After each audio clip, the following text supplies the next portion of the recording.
Is het nou ook zo dat je inderdaad door deze huidige hit veel meer aan het werk bent? Ja, absoluut. Je merkt het gelijk. Ik bedoel, de agenda loopt lekker vol. En je ziet het ook aan de boekingen voor volgend jaar al. Met name carnaval, wat behoorlijk aan het vollopen is. Maar wij waren net voor de zomer. En natuurlijk zijn heel veel zomerevenementen al ingepland. Dus we krijgen nog heel veel last-minute boekingen voor dit seizoen. En ik denk toch dat we ook de zomer van volgend jaar nog wel mee gaan pakken. En we zijn allebei een klein beetje aan het nadenken van hoe nu verder. Ik bedoel, kijk, René heeft zijn solo carrière, dat heb ik. En we doen onze dingen samen. En op dit moment is het heel veel de agenda's naast elkaar leggen. Gaat heel goed, gelukkig.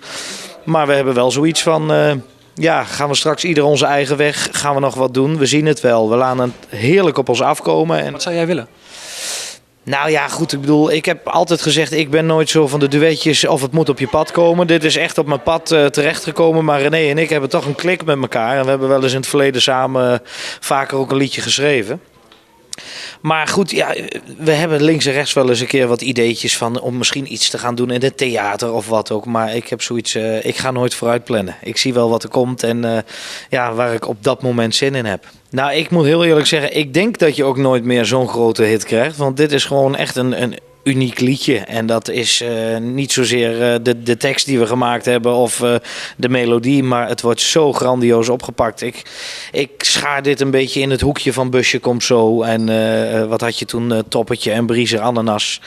Dat zijn gewoon van die liedjes, dat komt dan ineens boven waaien en dat staat dan volop in de aandacht. En wij zijn heel blij dat wij dat op dit moment dan mogen doen. Maar ik bedoel, ik vind het heerlijk om muziek te maken. En de ene keer maak je eigen liedjes, zoals in dit geval. En een andere keer komen we weer met een prachtige cover.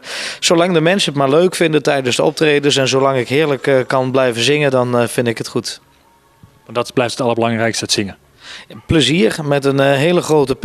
Ik heb altijd gezegd van zolang je niet kan genieten van hetgeen wat je doet, dan moet je toch wat anders gaan doen. En ik geniet van dit werk met volle teugen nog elke dag. Dus ik hoop dat we er nog heel wat jaren bij aan mogen plakken.